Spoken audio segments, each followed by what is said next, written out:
Morning, everyone. As you can see, I'm out in the field to give this talk. Well, not actually. I was yesterday, and this is where I was in Derbyshire. Beautiful place in Derbyshire, near Hope. So these sessions I'm going to do are entitled The Jewel in the Lotus. And I got the title of these sessions from the famous mantra, which I'll do now. Om Mani Padme Hum, Om Mani Padme Hum, Om Mani Padme Hum, which means all hail to the jewel in the lotus. The jewel in the lotus is, of course, our spiritual nature. Some may call it the divine spark. It is a real part of us, beyond the maya or illusion of our shadow selves or our personal selves. In The Voice of the Silence by HP Blavatsky, our physical bodies are referred to as shadows because they are fleeting. We need to center ourselves in what is permanent within us. So in these sessions, we're going to explore our spirituality, find out who or what we are in essence, and perhaps share insights, meditations and thoughts on the subject. We're going to look at how we can practically use our spirituality in our day-to-day lives and how it can help us to realize a universal brotherhood, sisterhood of humanity, regardless of race, creed, sex, caste, or color. The masters said in the early days of the society, the Theosophical Society, that they wanted a real universal fraternity started, a brotherhood of humanity. And that was the purpose of the founding of the Theosophical Society and the Theosophical movement in general, and the real foundation of the esoteric philosophy. I'm going to use primarily some of the core theosophical teachings from the early days as a framework, and also bring in some insights from a number of sources, spiritual teachers, philosophers, poets, etc. I hope we're all going to benefit from sharing these things. So we will start this session with a meditation on the first of the stanzas of Xian from The Secret Doctrine by HP Blavatsky. This always puts me in a very tranquil and meditative state of mind. Let's see what it does for you as individuals. I don't want you to analyze the words or try to use the intellect to comprehend what is said. You might do that in your own time, perhaps. But here, I want us to try and capture the flavor of the words.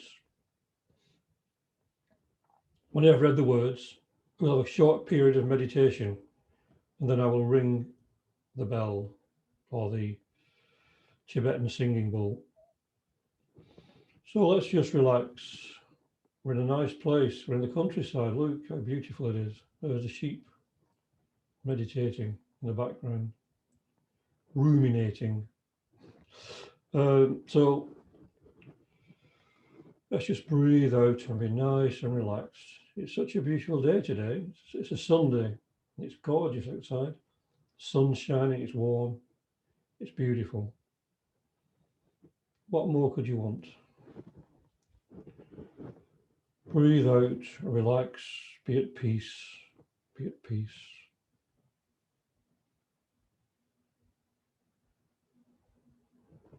The eternal parent, wrapped in her ever invisible robes, had slumbered once again for 7 eternities.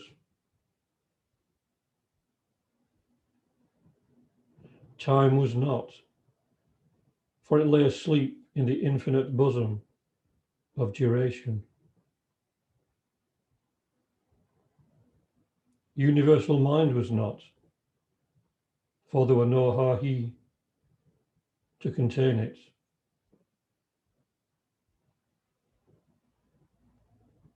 The 7 ways to bliss were not. The great causes of misery were not, for there was no one to produce and get ensnared by them. Darkness alone filled the boundless all, for father, mother, and son were once more one. And the sun had not awakened yet for the new wheel and his pilgrimage thereon. The seven sublime lords and the seven truths had ceased to be, and the universe, the sun of necessity, was immersed in parinishpanna, to be outbreathed by that which is, and yet is not. Naught was. The causes of existence have been done away with.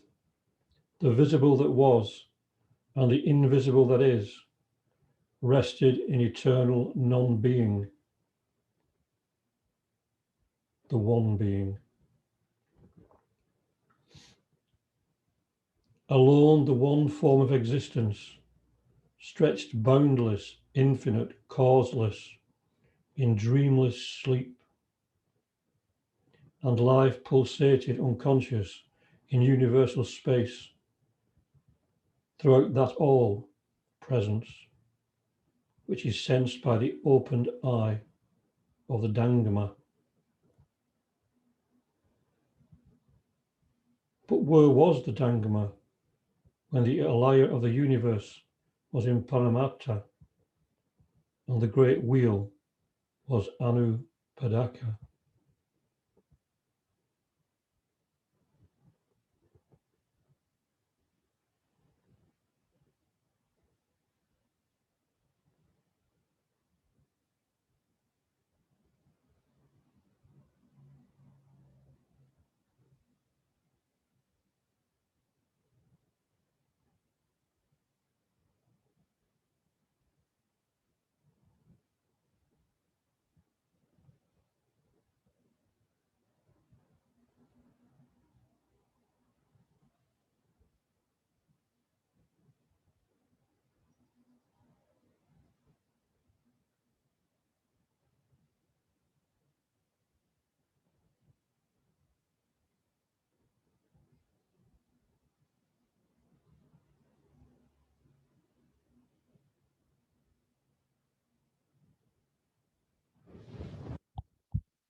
So we get a sense of tranquility, of rest.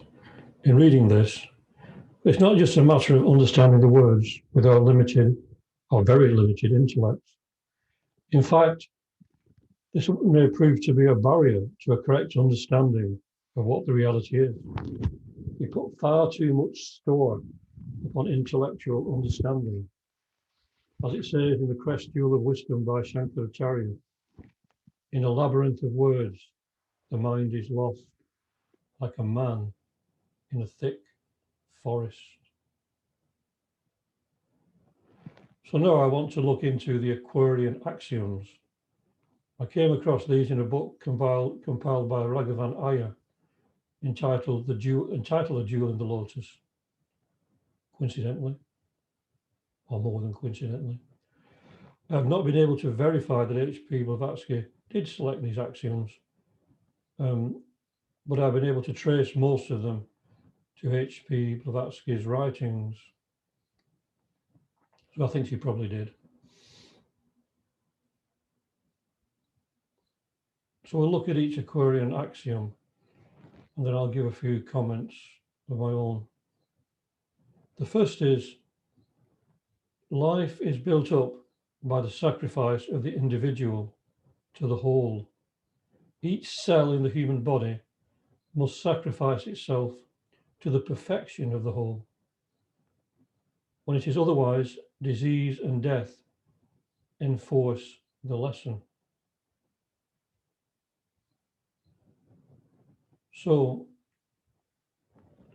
if we try to separate ourselves from the whole, we create suffering, because in a way, we can become like a disease, or at the worst, a cancer, as regards the whole, because we suffer from the delusion that we are isolated individuals, when in reality, we are part of the whole, and therefore we should sacrifice our imagined separateness for the good of the whole.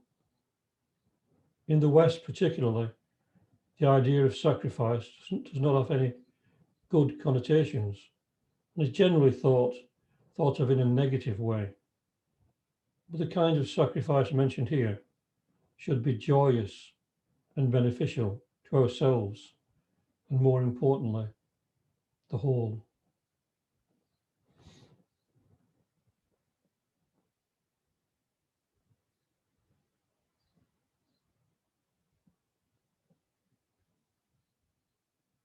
Number 2, harmony is a law of life. Discord its shadow. Whence springs suffering, the teacher, the awakener of consciousness.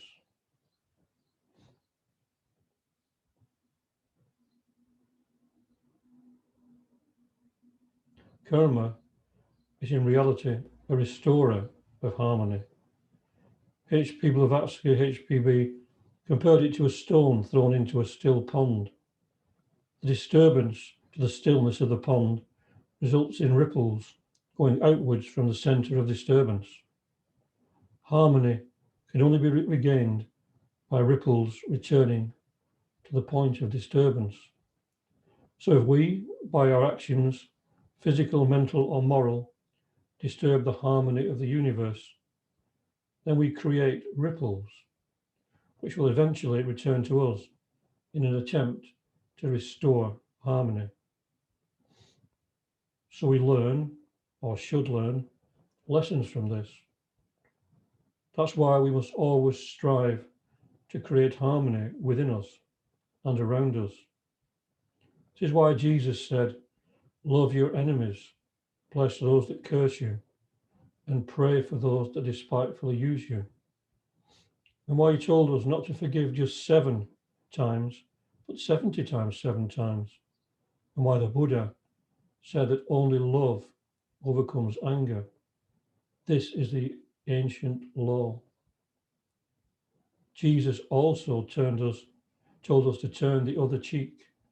And the Buddha said that if we entertain thoughts of revenge, we will never find peace. And yet revenge is very uppermost nowadays in TV programs and films. And the expression revenge is sweet, which it never is, because karmically it will come back upon us eventually.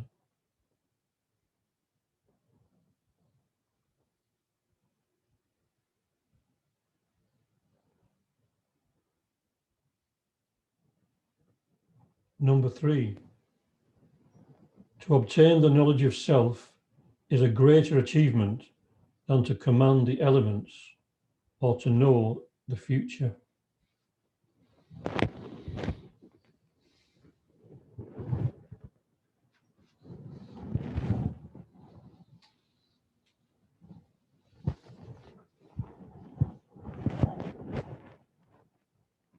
This is because to command the elements and to know the future are just transitory powers.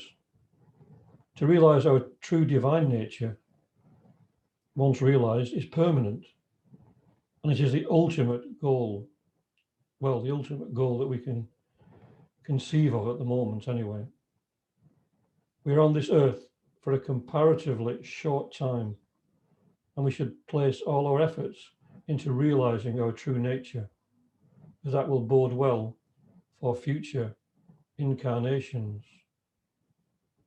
Many people nowadays are obsessed with gaining these, what's known in the voice of the silence as the lower idis, or the lower psychic powers, which anyone can gain, whether on a spiritual path or an evil path. They're nothing to do with spirituality. They're just to do with the lower psychism.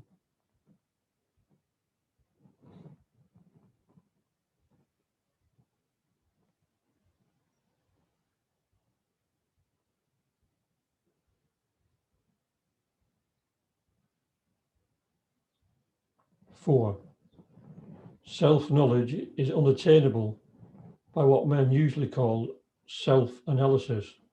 It is not reached by reasoning or any brain powers.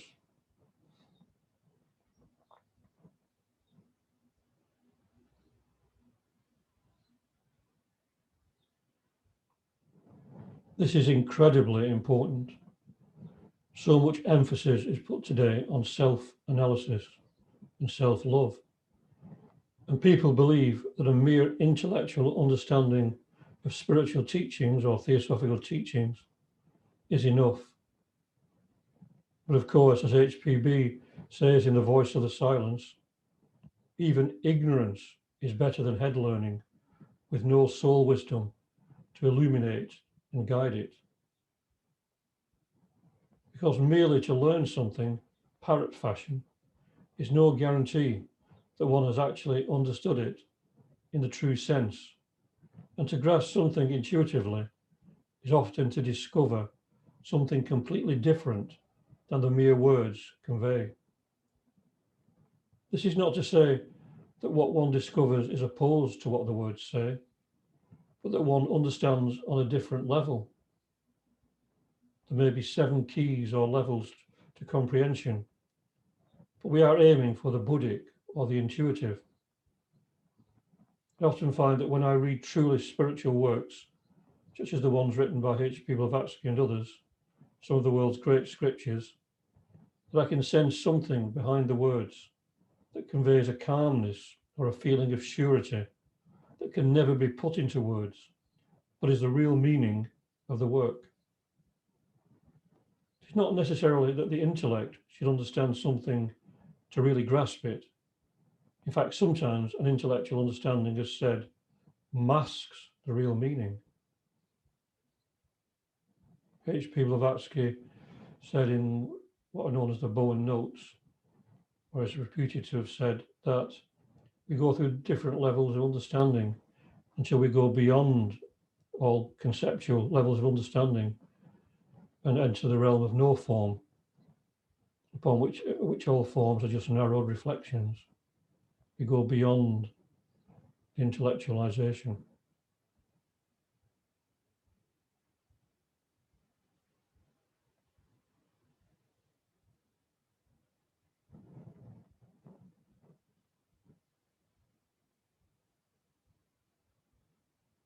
Five, real self-knowledge is the awakening to consciousness of the divine nature of man.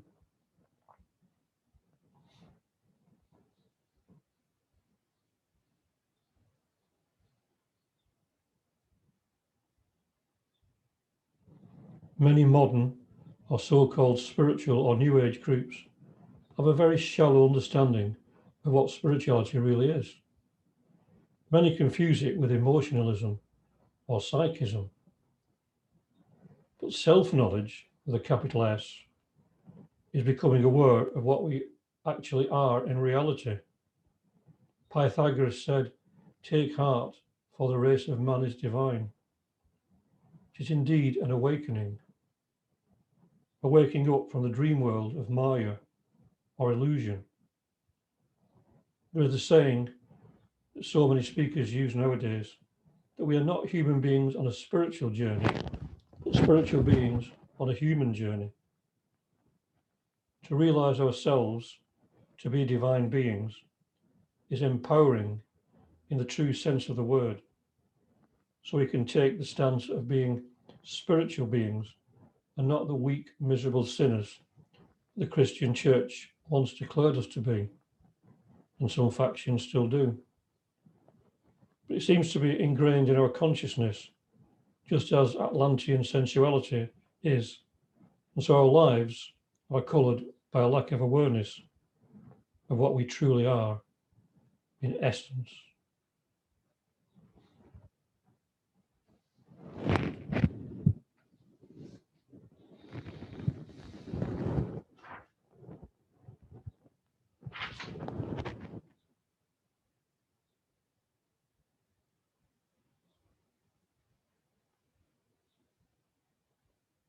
Six, will creates intelligently, desire blindly and unconsciously.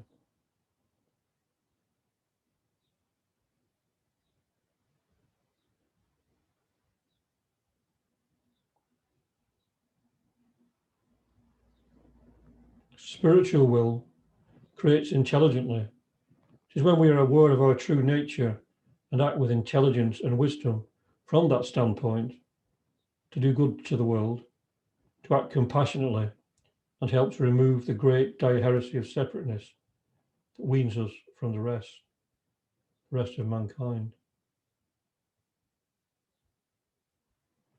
It's when we use that will to create what is good, true, beautiful, and beneficial. Desire of a lower kind is what rules us and attempts to obscure this light of the spirit by absorbing the mind in things of a transient nature, connected to the personal self or the limited part of us. This kind of desire can consume our entire being, is the main reason we come back into incarnation, Tanna, the thirst for life, or the life of the personality. But there's also a purer form of desire, mentioned in the next axiom.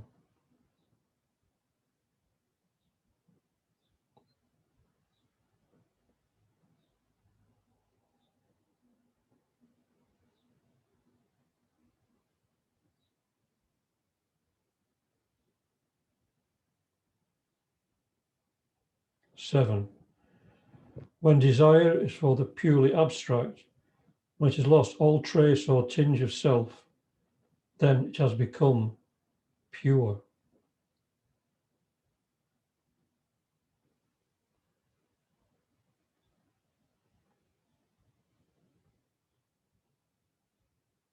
In other words, when we have purified our desires so that we have no desire for anything to do with the personal self, we are focused on what to our limited consciousness is abstract, but it may be something completely different to our purified senses, then we have established a line of life meditation which can see us through the most difficult of trials that life throws at us. We become calm in the center of the storm, the eye of the storm.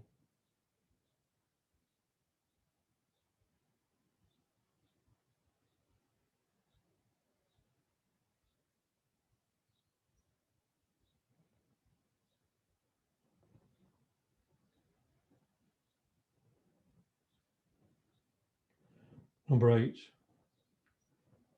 spirituality is not what we understand by the words virtue and goodness. It is the power of perceiving formless spiritual essences.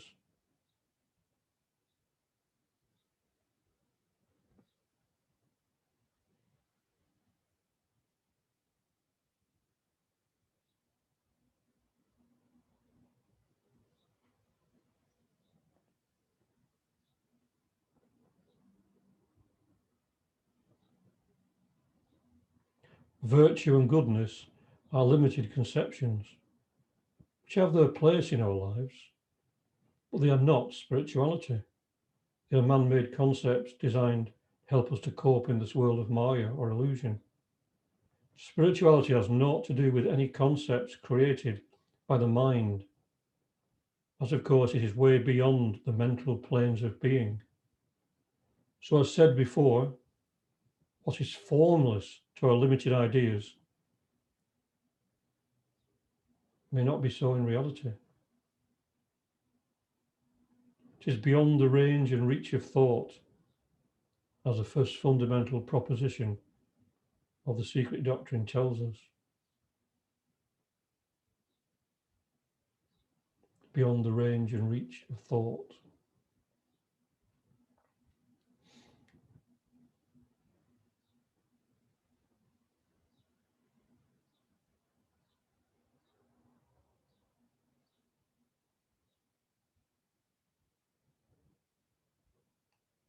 Number 9.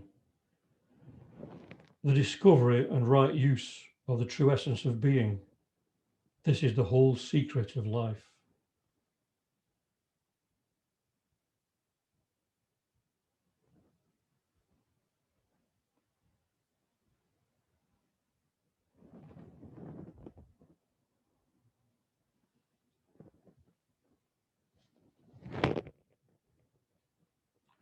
Here is the key to living the life. Morals imposed from outside ultimately fail, but they have their place again for many. But for those trying to live a more enlightened spiritual life, they fall short and are unsatisfactory and are often formulated for political reasons or based upon a misinterpretation of the scriptures, etc. Once we've awakened to our true nature, then we live in the light of the Spirit and come to realize that true morality comes from a natural awareness of what obscures that light. It is an intuitive knowing of what is right or what is conducive to our own spiritual welfare and what is more important, to the welfare of the whole. The voice of the silence says that we must have perseverance as one who doth evermore endure. So we have to take the stance as eternal spiritual beings and not just fleeting personalities, so very important in society today, the way things are at the moment. We have to attempt to live as eternal beings. It is not easy and won't come just at once. And of course, we are all different, and the way to reach the goal must vary with the pilgrim. But as the masters say, we must all try to the best of our ability and according to the level of our understanding.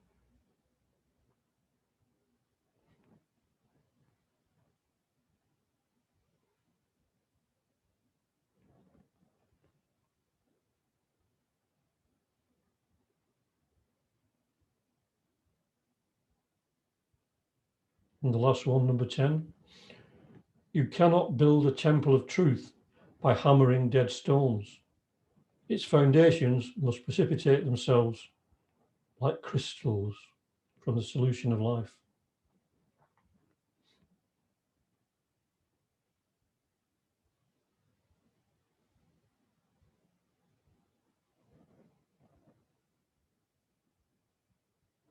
This is a beautiful axiom.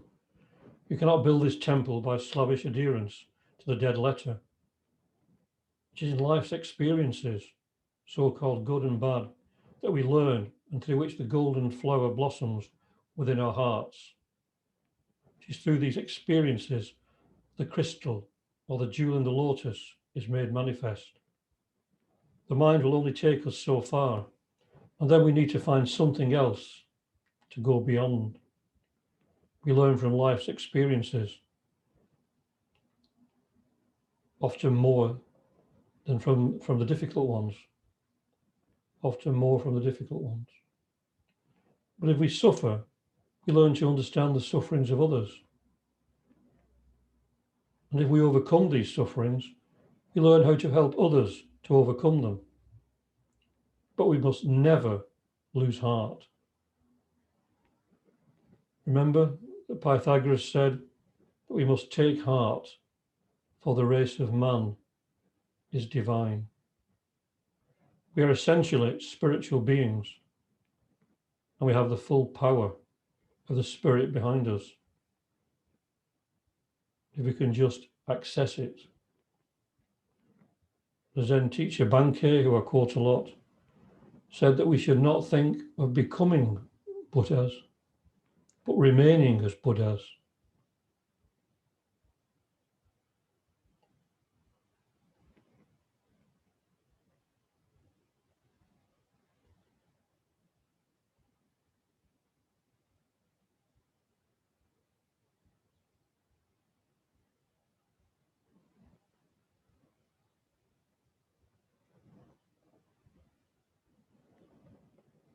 So ends the 10 Aquarian Axioms. What I want us to do in these sessions is to become aware of our spiritual nature, so to feel and experience ourselves as spiritual beings, and not be afraid to live in the light of our intuitions, not be afraid to love in the true sense of the word. As the 5th axiom told us, real self-knowledge is the awakening to consciousness of the divine nature of man. The key word then is awakening. The whole process is an awakening, a return to sanity, to clarity. The more I study the works of people like HP Blavatsky and the Masters and other great spiritual teachers, the more I realize that this is what they were always trying to put across, and definitely HP Blavatsky. Plato says again, to use one of my favorite sayings, that all true learning is merely recollection.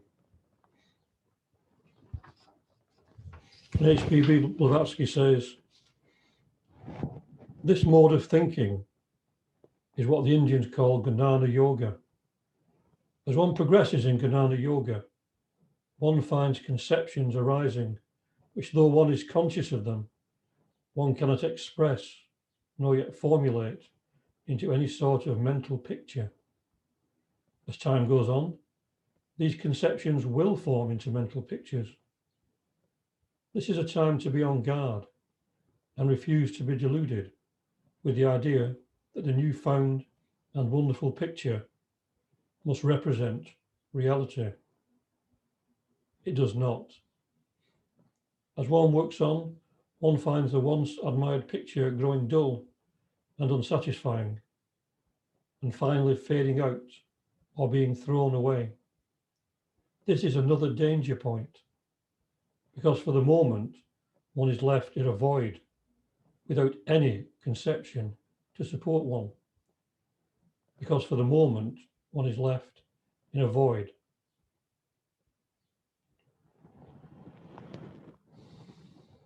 And one may be tempted to revive the cast-off picture for want of a better one to cling to.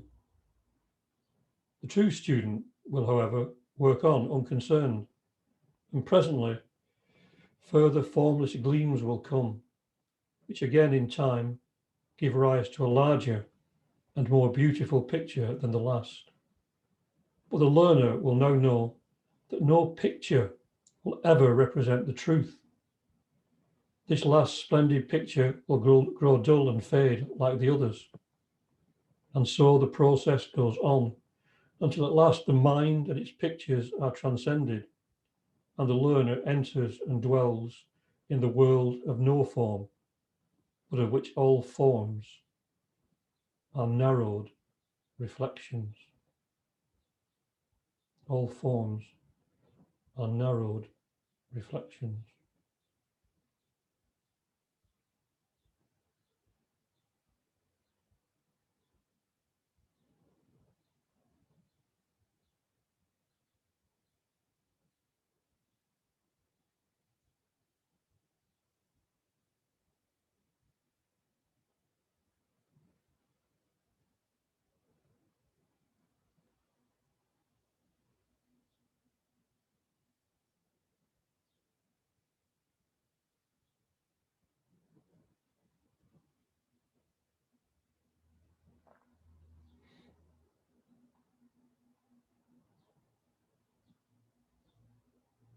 She also says the true student of the secret doctrine is a Gnana yogi, and this path of yoga is a true path for the Western student.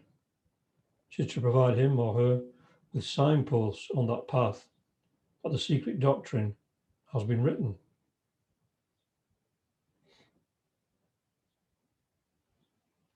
So theosophical teaching, as given in the secret doctrine and other works, provides signposts.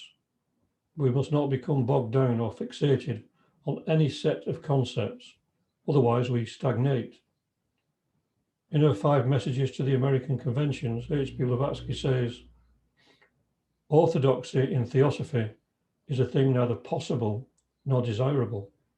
It is diversity of opinion within certain limits that keeps the Theosophical Society a living and a healthy body, its many other ugly features notwithstanding.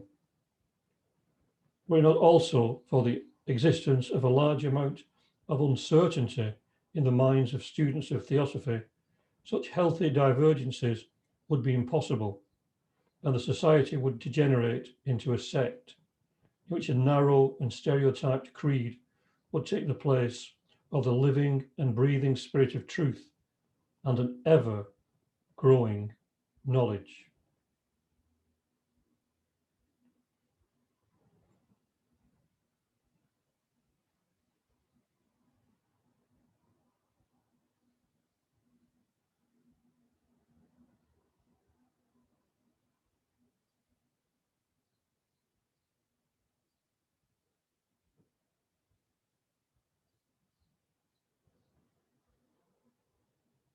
So we must not create mind-forged manacles, as William Blake puts it, but keep our minds ever open and pliable to any new ideas or information. Don't be set in your ways, set in your thoughts, narrow-minded. Keep an open mind, question everything, try to become aware. True theosophy or spirituality reveals to us our place in nature's unfolding. It shows us that we are as much a part of nature as a tree or a flower, or a bird or an animal. The main lesson is that we are part of this whole, and any idea of separateness is a great dire heresy, as the voice of the silence tells us.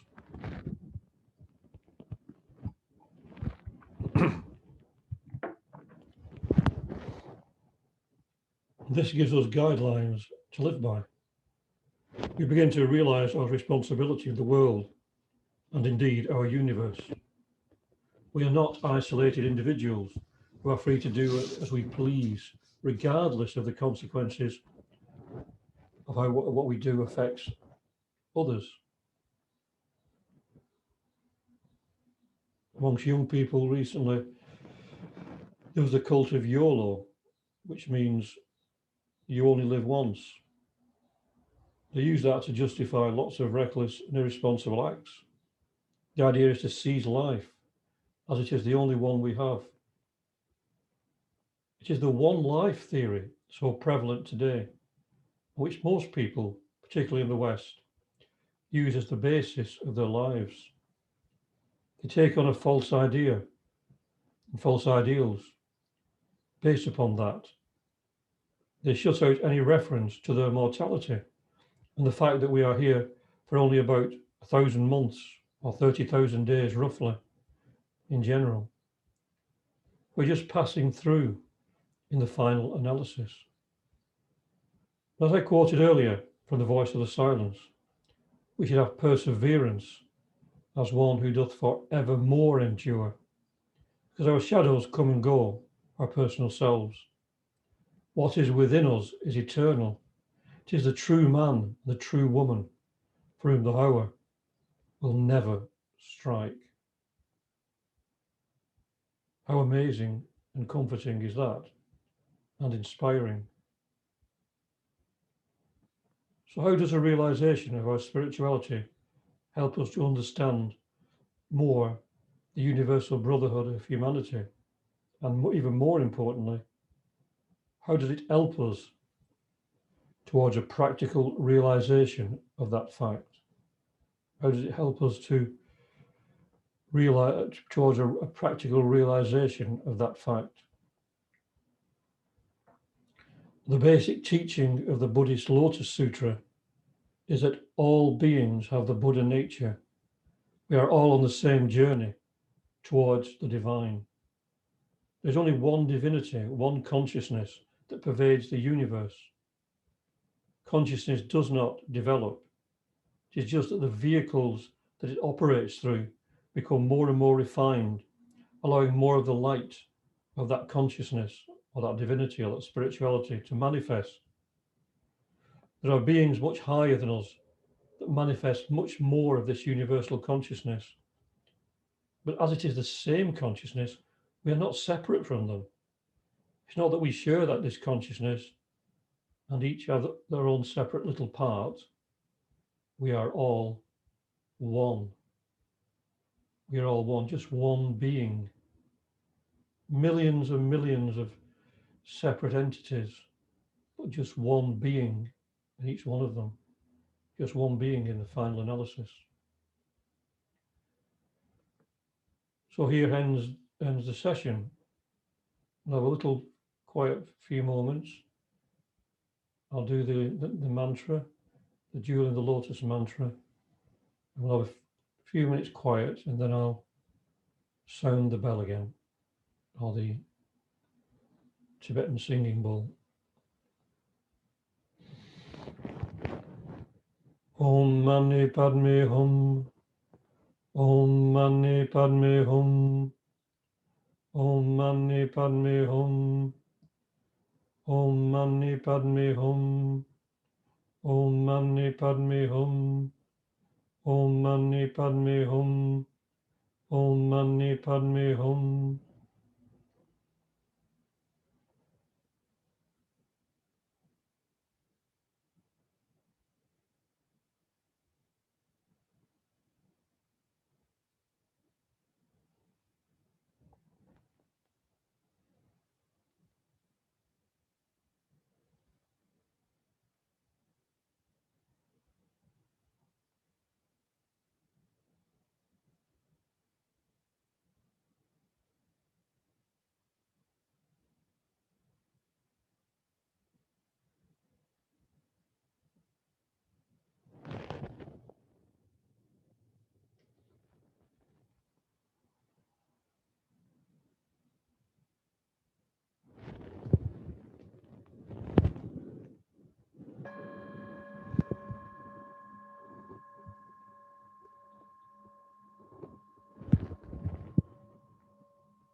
Om Shanti, Shanti, Shanti, peace, peace, peace. Peace on earth and goodwill to all beings. Thank you.